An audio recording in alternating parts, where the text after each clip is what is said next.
Me and my friend have been dealing with something weird, and I honestly don't know what to make of it. So, on New Year's, my friend group had a big sleepover at my house. My friends are really into paranormal stuff, so we thought it would be fun to go ghost hunting. Around 10:30 p.m., we ended up at this old barn at the edge of my property. Some of my friends said something felt off and that we shouldn't go in, but me and my friend Cassie felt like we needed to. So I went inside while everyone else stayed outside. Once we were in there, I felt a presence. It was dark, and something told me to turn off the light. I know I shouldn't have, but I did. As soon as the light went off, it felt like something was behind me, and then it felt like it went into my chest. I blacked out for about 5 minutes and have no idea what happened. The next thing I remember is my friends pulling us out of the barn because we were acting differently than normal. When I looked at Cassie, I could tell from her face that the same thing happened to her. Back at my house, we told our friends a little bit about it, and they saged us. But when they did, it felt like my body was pushing it away. Me and Cassie pretended it worked so they wouldn't worry. Later, me and Cassie talked to whatever is attached to us and got some info. His name's Olive, but we call him Ollie. We think he might have been a mafia boss back in the day, but we're not sure he could have lied. When we look at artificial light, electronics, room lights, we get headaches. If one of us does something he doesn't like, we both get body pains or headaches. We're not allowed to tell our friends about him. We can't read each other's minds, but sometimes we can feel each other's emotions. When we're together, his presence is really strong, and when we're apart, it's weaker. I don't think he wants to harm us. He's kind of like an older brother. Some people might say it's a shared delusion, but I don't think so, because even when we're apart, we'll get headaches at the same time and text each other about it. Follow for more stories. As her foot received a lick from her pet under her bed, after her colleagues told her to enjoy her leave and to resume her psychological treatment, she closed the video chat. Her eyes turned to the clock. 11 p.m. Hopefully she can make it to PetSmart early in the morning to get dog food. Then she can have more time to enjoy her break from her strenuous life as a family insurance agent, closing the curtains of her bedroom in her home in the new suburb, beautiful neighborhood of Tampa, Florida. Tiana reached under the bed. Another reassuring lick was received on her hand. Just as she was about to doze off, a loud dripping echoed from outside. Never had a leak occurred before. But what's the logic in leaving it unchecked?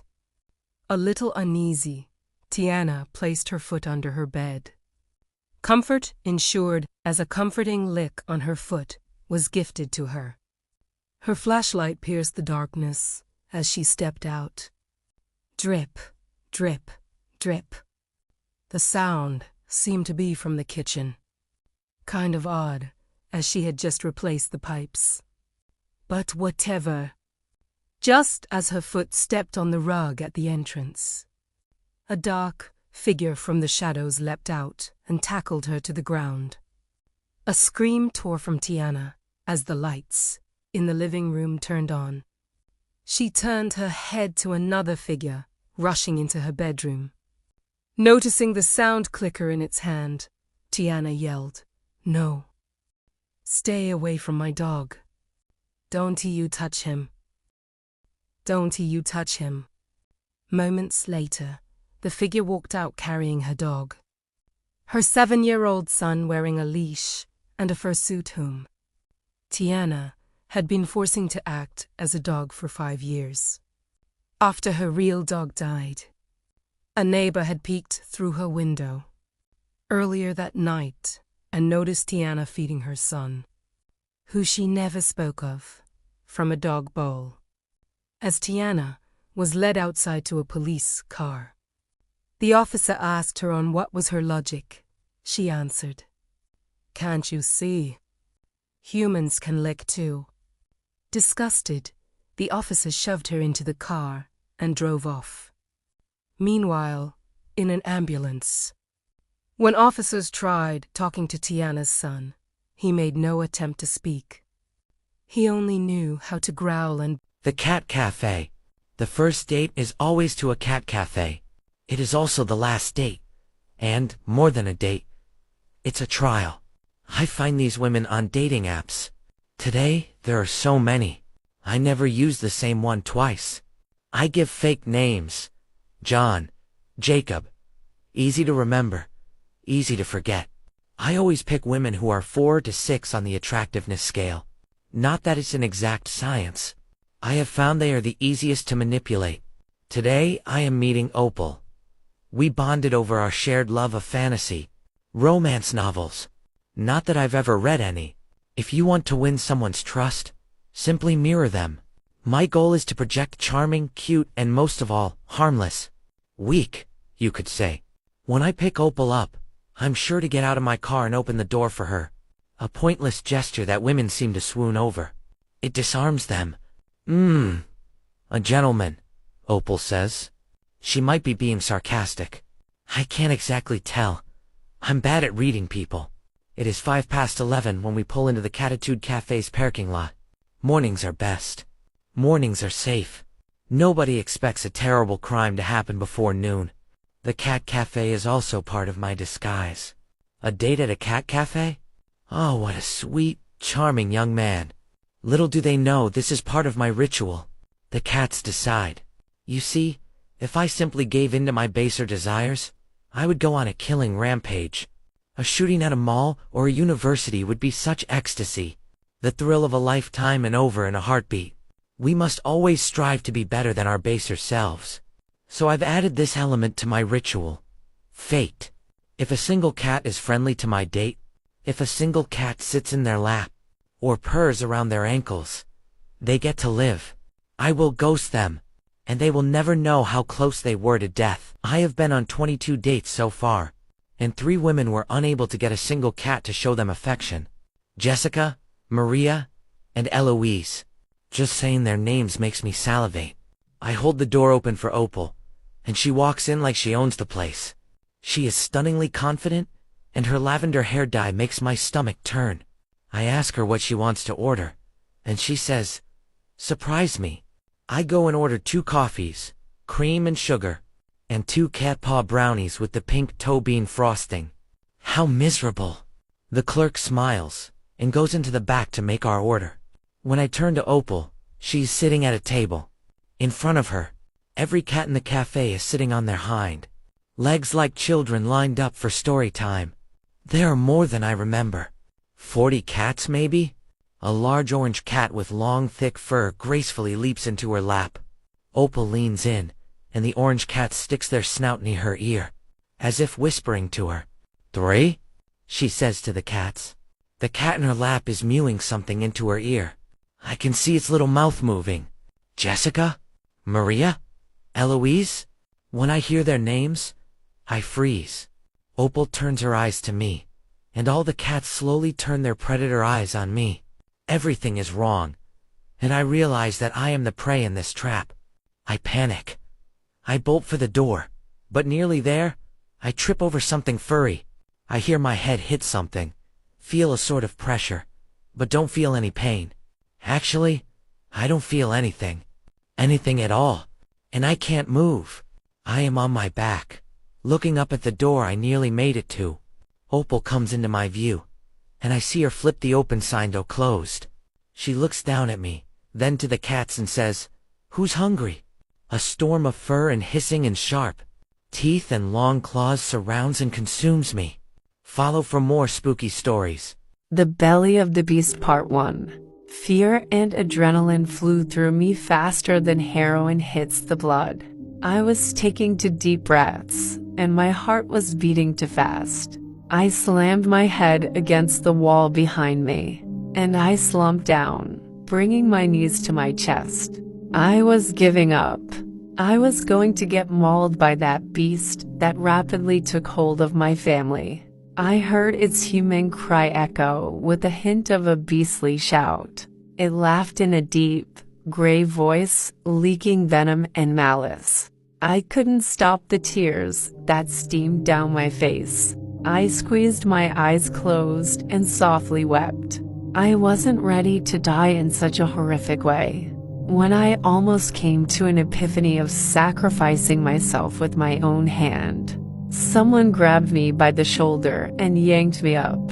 I couldn't breathe, and my heart ached with joy when I saw her. She was alive. She got away. Her flesh was ripped apart, and she was bleeding profusely. Her face had been shaven to the bone.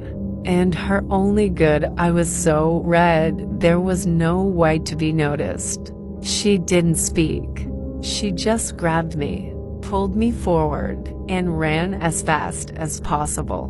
My shorter legs did their best to keep up with my older sisters, driven by adrenaline and terror, which kept me at a good speed.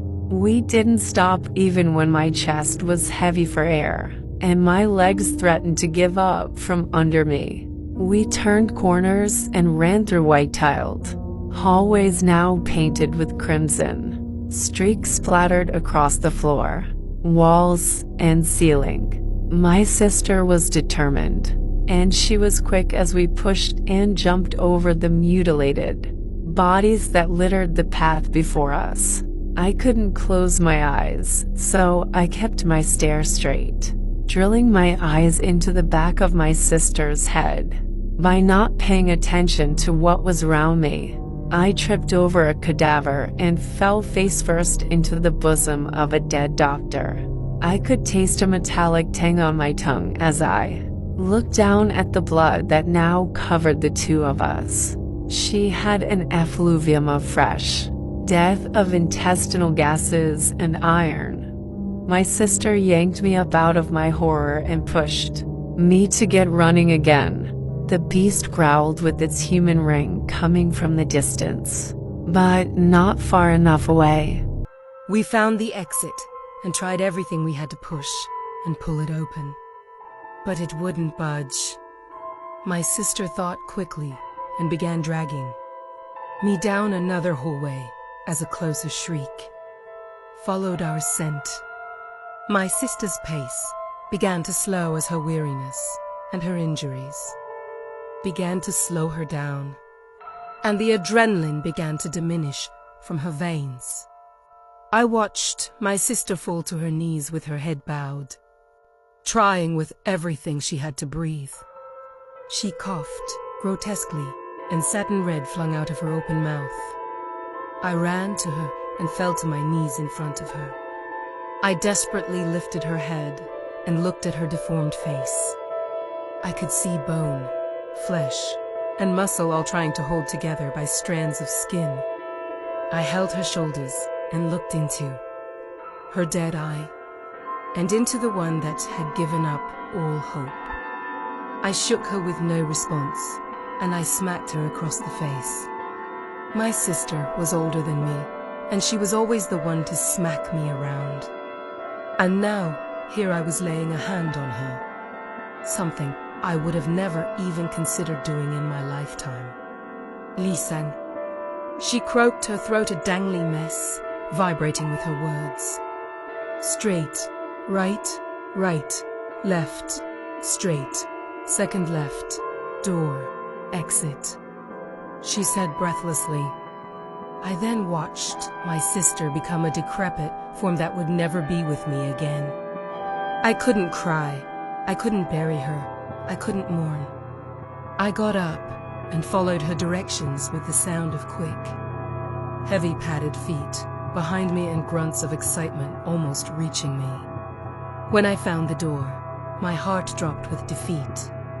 There was the door, right in front of me, propped open an inch. But in my way was a mountain of dead bodies. The doctors and scientists who had tried to escape their own creation. When I could almost feel it amongst me, I leapt up the dead bodies to the ceiling and removed one of the cheap as tiles and climbed up. Just as I moved the piece back, I heard the beast come to a stop. I could hear its snarling snout, sniffing viciously all around. I closed my eyes and stayed as still as I possibly could. I heard it thrown around the dead bodies beneath me, leaving me without my ladder to get down, but now with a good way out. I don't know how long I sat there, but I had begun to doze. I snapped myself out of my daze and was going to take my chances to get to the door. With trembling fingers, I moved back the ceiling tile and popped my head out. I scanned the area around me, and when I felt like I was in the clear, I leapt down and began heaving dead bodies out of my path. When I thought I was almost home free, I felt it grab my leg from the pile of cadavers beside me. The beast was hiding. I whipped my leg away, and I dashed through the small crack the door offered me. I was met with a blackened hallway, dimly lit by sporadically lit, translucent bulbs. I couldn't breathe yet as I heard the beast throwing its might against the door. I tripped over my own feet carelessly and stumbled with a whack against the cold floor. As I scrambled up, the monster made it through. I did not look back. I didn't see it. But for a moment I could feel its hot, huffing breath against my skin, sending hints of rot and decomposition. I sprinted faster than I ever knew I could. The only advantage I had at that moment was my speed. That thing behind scampered slowly around, using its elongated snout to guide itself. Left turn, right turn, dead end. I hit my head against the concrete wall as I heard the slapping of feet, running quickly to me. I slid down the wall and cupped my hands over my face. As it made its presence known from around the corner, I could hear its pace, slow as it crept to me. My heart was erratically pounding in my chest. I could feel it as it came face to face with me. Its hot breath was like a wind of death. I didn't dare open my eyes, even when I felt a grip from long, bony fingers grab my ankle and pull me up into the air. The beast laughed with grunts of amusement. The moment I decided to open my eyes, all I could see was a large gaping hole filled with massive human teeth. It chomped on my upper back first, and I felt my spine and vertebrae rupture. I couldn't even scream as the next chomp hit my knees. The beast swished me around in its mouth, my body and my blood lashing me like waves in every direction. It chewed until the chunks were small enough to fit down its large neck. I slid down into the blackness, feeling a burning pain I had never known existed. Then I kept falling for an unbelievable amount of time, until my body crumpled onto a sandy shore. Before me, there was a mighty black ocean, and behind me, there was some kind of jungle ringing with rich pitches of the wildlife. This couldn't be the afterlife I thought it was. Shrieking came from the jungle as a rain, filled with drops of acid, began falling from the sky. I took cover in the jungle, only to face yet another dooming situation. Follow for more spooky stories. Sky Churning Part 1. When I first saw it, I was driving home from work. In the beginning, I thought it was a storm cloud. But that notion wasn't playing well in my head. For one thing, there were hardly any other clouds in the sky. It was mostly clear, just a giant sea of blue up there. It wasn't big enough to be a storm front. Not yet, anyway. But it looked black enough for rain. It was at least a mile in diameter. Birds were flying into it from all directions, but none seemed to be flying out. I've got to admit, that was a bit unsettling. My wife Marnie and our daughters were waiting at home, which looked to be near where it was looming. Several vehicles were parked alongside the rural road that leads to our little outskirts community. The faces of the people standing by their cars dripped of dread. They were the kind of shocked, sad faces that one sees around the room at an unexpected funeral viewing. But something else was there. Something extra. Something that grabbed at my gut. I couldn't put my finger on it at first, but then I realized, I know that look. I've seen that look before. Late one night, some time ago, I was scrolling down through some old footage that I'd stumbled onto on one of those dark conspiracy sites. Those people. It was the look in the eyes of those people. The unfortunate ones.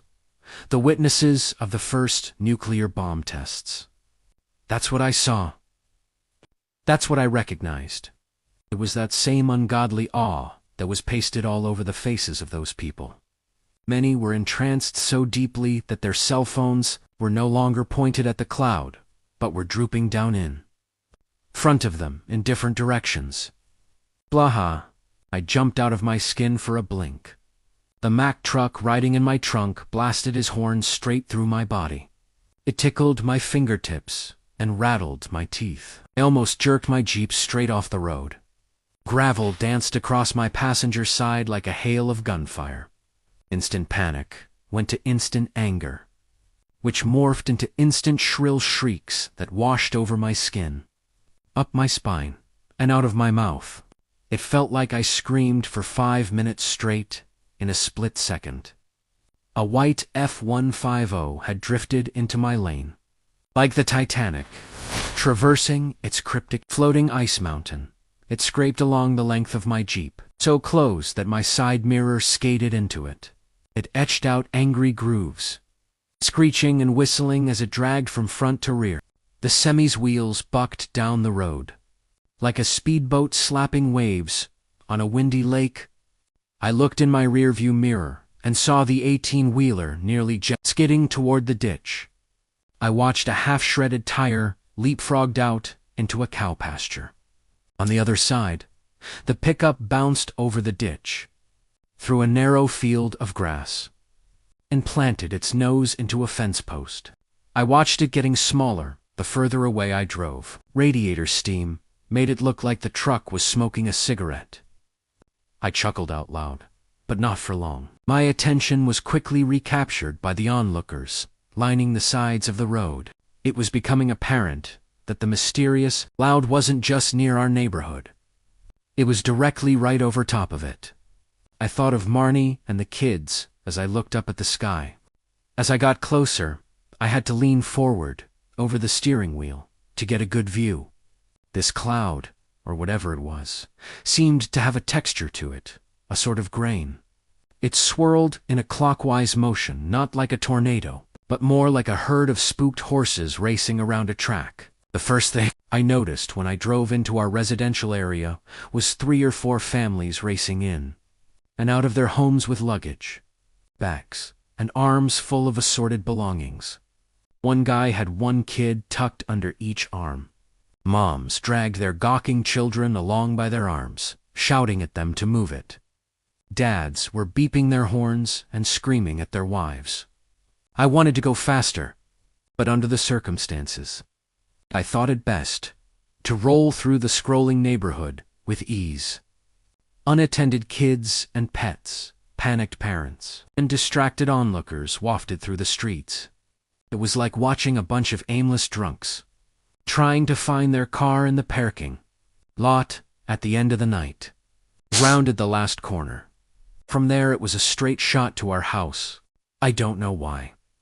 As badly as I wanted to get home to my loved ones. I don't know why I stopped for a moment, but I did. I rested my foot on the brake and leaned forward as far as I could, with my elbows over the steering wheel, and my head cocked sideways. I looked up at the cloud. There was no cloud. It was much larger now, and growing in size. It breathed like the roar of a river, and hummed with the low rumble of a coming train, even though it wasn't drifting, but stayed hovering in place. The breadth of its shadow was getting wider. My eyes traveled downward, past the emergency vehicles and their bedazzled lights, to the blacktop on the street in front of me. Things were dark and getting darker. The blanket-like shadow rolled across the ground toward me like an eclipse. It crept up the hood of my Jeep. It scrolled up my windshield like the filling of a glass of water. In my mirror, behind me, everything was still. Everybody behind me had stopped to watch. I looked back up the street. My wife and kids are standing in the front yard next to several emergency responders, paramedics, firemen, police officers, and a few of the neighbors with their guns in hand. My wife is holding the kids close, turns her head and looks back at me. I've never seen fear like this before. I snap to and drive to them. I stumble out of my car like a running back. breaking tackles on his way into the end zone. My family embraces me, crying and talking so fast that I can hardly understand a single word they're saying. At this end of the street, people are all scattered in a half circle looking at the house next door. There is police tape out and hazard cones. There's a strange, gritty, or moist dust in the air that leaves a lingering film in my mouth. It's dark like dusk. The streetlights have popped on and are getting brighter as they warm up. The blackness above swirls like a whirlpool of black rocks, like a sinkhole in a tar pit. It's so loud that we have to shout to talk over it. Feels like I'm lying under a moving carousel in a thunderstorm. Its low rumble churns in my gut and messes with my equilibrium. A constant breeze tugs at our clothes and tickles our faces with the flipping of our hair. It's dirty, gritty, and foul, like standing in front of the wind tunnel at the end of a chicken breeder barn. I'm dizzy. We all are. I embrace my family. We steady ourselves together. Flashes of lightning crack and pop inside the chop of the cloud. Thunderclaps. It booms and ends in a fizzled-out, screeching cry. Every light in the neighborhood browns out for a second. The rapid sound fills the air, like 100 flags whipping in the wind. Well, Part 4.